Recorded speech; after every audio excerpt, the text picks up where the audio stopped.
तो hello guys, welcome back to my channel. तो कैसे हो आप सभी लोग। तो आज हम एक्सप्लेन करने वाले हैं सोलो लिवनिंग का सेकंड एपिसोड। चलो तो फिर इसके एपिसोड को एक्सप्लेन करते हैं। एपिसोड की शुरुआत में हमें सॉन्ग दिखाया जाता है। वो सभी लोगों से कहता है हिलना मत, अगर कोई भी हिलने की कोशिश करेगा तो ये स्टेचू फिर से हमला करना शुरू कर देगा। जिसके बाद सॉन्ग जिन को शुक्रिया करता है और कहता है उस समय पर तुमने स्टेचू के मूवमेंट को अगर नोटिस नहीं करते तो हम सभी लोग मारे जाते, और तुमने हमें नीचे होने के लिए कहा, वो तुम्हें कैसे पता चला। इस पर जिन कहता है मैंने तो खतरे को बस सेंस किया था। तभी जिन सॉन्ग के हाथ को देखता है तो उसका हाथ उस हमले की वजह से कट गया होता है।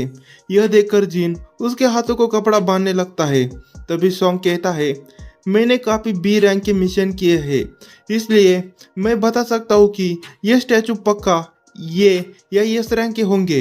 और सॉन्ग जिनको स्टोन पर लिखे हुए कमिटमेंट के बारे में बताने लगता है। वो कहता है गॉड को पूजो, गॉड की तारीफ करो, गॉड पर भरोसा करो, और उस पर यह भी लिखा हुआ था कि जो भी इन कमिटमेंट को पूरा नहीं करेगा वो जिंदा नहीं बचेगा। जिन कहता है इस कमिटमेंट में जिस गॉड का वर्णन किया है वो यही स्टैचू होना चाहिए।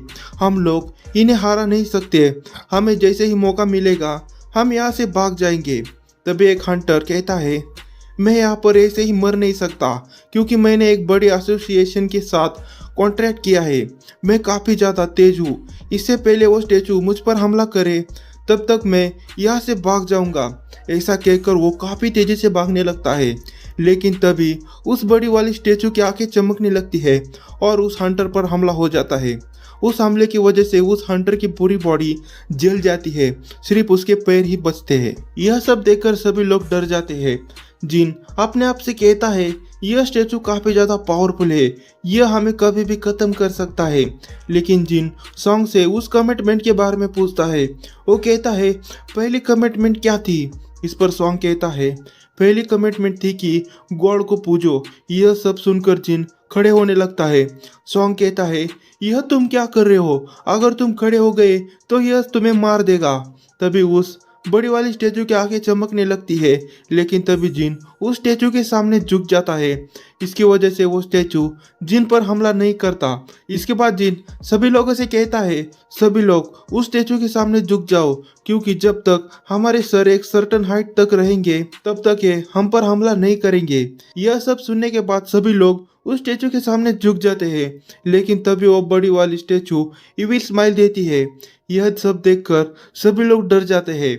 इसके बाद थोड़ी देर तक वहाँ पर सन्नाटा फैल जाता है। तभी पार्क एकदम से खड़ा होता है और कहता है यह देखो, यह स्टैचू हम पर हमला नहीं कर रहा है। यह सब देखकर सभी लोग खड़े हो जाते हैं और कहते हैं यह स्टैचू हम पर हमला नहीं कर रहे हैं, तो क्या हम लोग बच गए। लेकिन जिनको अभी भी नहीं लग रहा था कि यह सब खत्म हुआ है। इसके बाद हम लोग देखते हैं कि वो बड़ा वाला स्टैचू व्हील स्माइल देकर खड़ा हो जाता है। इसे देखकर सॉन्ग जिन से कहता है अब हम लोग क्या करें। जिन कहता है सेकेंड कमिटमेंट क्या थी, गॉड को प्रेस करो, यही दूसरा क्लू होना चाहिए। सभी लोग सोचने लगते हैं कि हम लोग इसे प्रेस कैसे करें। तभी एक हंटर कहता है मुझे पता है गॉड को प्रेस कैसे करना है। इसके बाद वो हंटर उस स्टैचू के सामने बैठकर प्रे करने लगता है, लेकिन तभी जिन यह नोटिस करता है कि यह जो प्रे कर रहा है यह इस गॉड के लिए नहीं है। इसके बाद वो बड़ा सा स्टैचू उस हंटर के ऊपर पैर देकर उसे कुचल देता है। यह सब देखकर सभी लोग काफ़ी ज़्यादा डर जाते हैं। सॉन्ग सभी लोगों से कहता है हम सभी लोगों को अलग अलग होकर भागना चाहिए। जिन जूही को लेकर भागने लगता है। दूसरी तरफ पार्क भागते भागते अपने आप से कहता है मैं यहाँ पर नहीं मर सकता, मेरी फैमिली मेरा इंतज़ार कर रही है। पार्क भागते भागते एक जगह पर आ जाता है और कहता है मैं यहाँ पर सेफ रह सकता हूँ। लेकिन तभी पार्क के पीछे वाली स्टैचू पार्क को बीच में से काट देती है। जिन भागते भागते कहता है हम इस स्टैचू को किस तरह प्रेस कर सकते हैं। तभी वो सभी स्टैचू को देखने लगता है। वो देखता है कि कुछ स्टैचू के हाथों में वेपन्स है और कुछ के हाथों में म्यूजिकल इंस्ट्रूमेंट है। यह सब देखकर वो सभी लोगों से कहता है जिन स्टैचू के हाथों में म्यूजिकल इंस्ट्रूमेंट्स है उनके नीचे जाकर खड़े हो जाओ। वो सभी लोग उन स्टैचू के नीचे जाकर खड़े होने लगते हैं। जिन और जूही एक स्टैचू के पास पहुंच जाते हैं, लेकिन वो स्टैचू म्यूजिक नहीं बजा रहा था। जिन अपने आप से कहता है इस स्टैचू के सामने किसी एक को ही खड़ा होना होगा, इसलिए वो दूसरे स्टैचू की तरफ भागने लगता है। ये चीज वो स्टैचू देख लेता है और उसको अपने पैर से कुचलने वाला होता है कि तभी जिन छलांग लगाकर उसके अटैक से बच जाता है और एक स्टैचू के पास पहुंच जाता है। लेकिन वो ऐसे स्टैचू के सामने पहुंच गया था जिसके हाथों में शील्ड थी। तभी वो स्टैचू उसके ऊपर हमला कर देता है, पर जिन उसके हमले से बच जाता है और एक स्टैचू के सामने पहुंच जाता है। वैसे ही वो स्टैचू गाना गाने लगता है। यह देखकर बड़े वाले स्टैचू वापस अपने सिंहासन पर जाकर बैठ जाती है। वो सभी बड़े वाले स्टैचू शांत हो जाते हैं। वैसे ही जूही जिन के पास आ जाती है। वो देखती है कि उस हमले की वजह से जिन का पैर कट गया होता है। यह देखकर जूही अपनी पूरी एनर्जी लगा देती है जिन को हील करने के लिए, लेकिन जूही ने अपनी पूरी पावर लगाने की वजह से उसके आंखों से मुंह से खून आने लगता है। तभी किम कैप्टन सॉन्ग को दोष देने लगता है कि उनके डिसीजन की वजह से हम यहाँ पर आए हैं। इस पर कैप्टन सॉन्ग कहते हैं, फाइनल डिसीजन मेरा था यहाँ आने का, इसलिए मैं सारी रिस्पॉन्सिबिलिटी उठाता हूँ। तभी वो बड़ी वाली स्टैचू अपना हाथ उठाती है और वहाँ पर एक अल्टर बाहर आ जाता है। इसे देखकर जिन कहता है, यह तो अल्टर है, इसका इस्तेमाल गॉड के लिए सेक्रीफाइस करने के लिए किया जाता है और तीसरी कमिटमेंट थी कि गॉड पर विश्वास करो। तभी किम कहता है, तो हमें किसी का सेक्रीफाइस देना होगा, तो हम लोग कैप्टन सॉन्ग का सेक्रीफाइस देंगे क्योंकि उन्होंने हमारी पूरी रिस्पॉन्सिबिलिटी उठाई है। सॉन्ग सभी गलती एक्सेप्ट करता है और अल्टर के सामने जाकर खड़ा हो जाता है। वैसे ही वहाँ पर फ्लेम जलने लगती है। इसे देखकर सॉन्ग जिन से कहता है, क्या मुझे आप कुछ करना है? तो जिन अपने आप से कहता है, इस स्टैचू को सेक्रीफाइस नहीं चाहिए। तभी वो दो हंटर से कहता है, मुझे उस अल्टर को चेक करना है, क्या तुम मुझे वहाँ पर ले जा सकते हो? वो हंटर उसे उस अल्टर के पास ले आते हैं। वैसे ही वहाँ पर तीन और फ्लेम जलने लगती है। जिन सॉन्ग से पूछता है, अगर हम यहाँ पर इंतजार करेंगे तो क्या हमें कोई बचाने आएगा? इस पर सॉन्ग कहता है, जब से ये डंजन बना है तब से लेकर अब तक 7 दिन हो गए हैं। जब तक वो लोग हमें बचाने आएंगे तब तक हम मारे जाएंगे। जिन अपने आप से कहता है, इस गेट को पूरी तरह से खुलने के लिए 7 दिन लगते हैं। इसे डंजन ब्रेक कहते हैं। अगर ऐसा हो गया तो मैजिकल बीस्ट गेट के जरिए हमारे दुनिया में आ जाएंगे, इसलिए हमें बॉस को हरा कर एक टाइम लिमिट पर गेट को बंद करना होता है। यही रेड मिशन का दूसरा पर्पज होता है। अगर हम यहाँ पर फेल हो गए तो यह स्टैचू हमारी दुनिया में आ सकते हैं। इसके बाद जिन किम और जूहू से कहता है, तुम लोग भी आ जाओ, जिससे कि हम लोग फ्लेम को कॉरस्पॉन्डिंग नंबर से जला पाएंगे। यह सुनकर वो लोग भी वहाँ पर आ जाते हैं और 2 फ्लेम जलने लगती है। तभी अचानक से अल्टर में से एक चिंगारी आती है, जिसकी वजह से वहाँ पर सर्कल में ब्लू फ्लेम जलने लगती है और बड़ा सा दरवाजा खुल जाता है। वो लोग कहते हैं कि क्या हम लोग अब बाहर जा सकते हैं या क्या यह कोई ट्रैप है? इसके बाद वो ब्लू फ्लेम धीरे धीरे करके गायब होने लगती है और वो बड़े से स्टैचू उनकी तरफ बढ़ने लगते हैं। वो सभी लोग काफी ज्यादा डर जाते हैं और कहते हैं, अब हम लोग क्या करें? तभी जिन सभी लोगों से कहता है, तुम सभी इनके आंखों में देखो, अगर तुम नजर हटाओगे तो यह और भी ज्यादा पास आते जाएंगे, इसलिए उन्हें देखते रहो। वो सभी लोग उस स्टैचू को देखने लगते हैं और वो स्टैचू वहाँ पर ही रुक जाते हैं। तभी उसमें से एक लड़की स्टैचू को देखकर काफी ज्यादा डर जाती है और बड़े दरवाजे से भागते हुए बाहर चली जाती है, जिसकी वजह से उसकी फ्लेम गायब हो जाती है और दरवाजा थोड़ा बंद हो जाता है।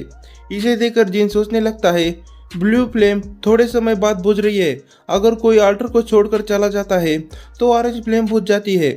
जिन सारे कमिटमेंट को याद करता है और कहता है कि यह दरवाजा एक ट्रैप हो सकता है, यह एक मिराज की तरह है जो कि हमें दिख रहा है क्योंकि हम लोग डरे हुए हैं। शायद इसी तरीके से यह हमारे भगवान पर विश्वास को चेक कर रही है। तभी जिनको पकड़ा हुआ लड़का जिनको छोड़ देता है और दरवाजे से भागकर चला जाता है, उसकी वजह से उसकी ऑरेंज फ्लेम बुझ जाती है। इसे देखकर किम भी जाने वाला होता है कि तभी जिन उनसे कहता है, कोई भी मत हिलना, अगर कोई भी यहाँ से जाएगा तो ब्लैक स्पॉट क्रिएट हो जाएगा। इसे सुनकर सभी कहते हैं, तुम्हारा मतलब क्या है? जिस पर जिन कहता है कि ऐसे ही रहो, बिल्कुल भी मत हिलना और स्टैचू को देखते रहो। ब्लू फ्लेम टाइमर है, जब यह पूरी तरीके से बुझ जाएगी तो हम लोग शायद यहाँ से एस्केप कर पाएंगे। तभी किम उससे कहता है, लेकिन ऐसा भी हो सकता है कि जब यह सारे ब्लू फ्लेम बुझ जाएगी तो हम सभी लोग यहाँ पर लॉक हो सकते हैं। सच बताओ तो मैंने कभी नहीं सोचा था कि तुम इतने कमजोर होकर भी इतने काम आ पाओगे। तुम्हारी वजह से हम लोग इतनी देर तक सरवाइव कर पाए हैं, लेकिन मुझे माफ़ कर दो। मेरी फैमिली मेरा घर पर वेट कर रही है, मुझे घर जिंदा जाना है। मैं नहीं मरना चाहता हूँ, मैं और ज़्यादा देर तक होल्ड नहीं कर सकता हूँ। ऐसा कहकर किम भी वहाँ से भाग जाता है। जिन रोते हुए कहता है, क्यों? लेकिन मैं तो गिव अप नहीं करूँगा, मैं जिंदा जरूर बचूंगा, मैं हर बार जिंदा बचता हूँ। तभी सॉन्ग उन लोगों से कहता है कि तुम लोग जल्दी से यहाँ से चले जाओ, मुझे लगता है कि जब तक यहाँ पर एक पर्सन रुकेगा ये डोर बंद नहीं होगा। तभी जू चलने की कोशिश करती है पर वो चल नहीं पा रही होती है, क्योंकि उसने पूरी एनर्जी जिन को हील करने में लगा दी थी। जिन सॉन्ग से कहता है आप जू को लेकर चले जाओ, पर सॉन्ग नहीं मान रहा था। इस पर जिन कहता है तो फिर कौन जू को बाहर लेकर जाएगा, मेरे तो पैर कट चुका है, हमारे पास समय नहीं है, इसलिए जल्दी करो। तभी जू जिन से कहती है कि नहीं, मैं यहाँ पर ही रहूंगी तुम्हारे पास। तभी जिन उससे कहता है मैंने तुमसे प्रॉमिस किया था कि मैं तुम्हें बाहर खाना खिलाने लेकर जाऊंगा। तभी जिन उसे मैजिक स्टोन देता है और कहता है इसका इस्तेमाल करना और कुछ खरीद लेना खाने के लिए। जब मैं यहाँ से बाहर निकलूंगा तो तुम्हें और भी ज़्यादा पैसे दूंगा खाना खाने के लिए। तभी सॉन्ग पीछे से जूहू के गर्दन पर हमला करके उसे बेहोश कर देता है और जूहू को लेकर दरवाजे से बाहर चला जाता है। उसकी वजह से 2 और ऑरेंज फ्लेम बुझ जाती है। जिन खुश होकर कहता है कि अच्छा हुआ कि अब सिर्फ मैं ही मरूंगा, अगर मुझे पता होता तो मैं और ज़्यादा इंश्योरेंस ले लेता। और वो स्टेचू उसके पास आने लगते हैं तो जिन साइड में पड़ी स्वॉर्ड को उठा लेता है और कहता है मैं मरते मरते एक स्टेचू को ख़त्म करते ही रहूँगा। तभी स्टेचू उसके ऊपर काफी तेजी से हमला करते हैं, लेकिन जिन उसके अटैक से बाल बाल बच जाता है। लेकिन तभी दूसरा स्टेचू उसे उठाकर पटक देता है। जिन अपने आप से कहता है कि मैं हमेशा से ही कमजोर रहा हूँ, उसकी वजह से सभी लोग मेरी बेइज्जती करते रहे हैं। मैंने हमेशा ट्राई किया है अपना बेस्ट देने का, मैं भी ताकतवर बनना चाहता हूँ लेकिन नहीं बन सकता हूँ। इसके बाद स्टेचू जिनको बड़ी बेरहमी से मारने लगती है, उसकी वजह से उसके हाथ पैर कटने लगते हैं। जिन अपने आप से कहता है कि मैं इतने समय से खुद से ही सर्वाइव करते आ रहा हूँ, हम सभी इंसान एक जैसे ही है, सभी लोग अपना अपना फायदा देखते हैं। किम ने जो कुछ भी मेरा शुक्रिया करा वो सिर्फ एक नाटक था, हमेशा सेल्फिश लोग ही सारे बेनिफिट ले जाते हैं, मेरी भी तो फैमिली है, मैं भी जिंदा घर वापस जाना चाहता हूँ। तभी वो स्टेचू उसे उठाकर नीचे फेंक देता है, उसका काफी ज्यादा खून निकलने लगता है। तभी वो मूर्ति उसे आल्टर पर फेंक देती है। जिन रोते हुए कहता है मैं मरना नहीं चाहता हूँ, काश मुझे एक और मौका मिलता। इसके बाद वो स्टेचू जिन के ऊपर हमला कर देते हैं। तभी अचानक से सभी ब्लू फ्लेम गायब होने लगती है और जिन के सामने एक नोटिफिकेशन ओपन हो जाती है, secret quest courage of the week की। उस पर लिखा होता है कि तुम्हारे पास क्वालिफिकेशन है एक प्लेयर बनने की, क्या तुम एक्सेप्ट करोगे? तुम्हारे पास सिर्फ 0.02 सेकंड है, अगर तुम एक्सेप्ट नहीं करोगे तो तुम्हारा दिल बंद हो जाएगा और तुम मारे जाओगे। तो जिन यस पर क्लिक कर देता है। इसी के साथ एपिसोड की एक्सप्लेनेशन खत्म होती है। मिलते हैं अगले एपिसोड की एक्सप्लेनेशन में, तब तक के लिए बाय बाय।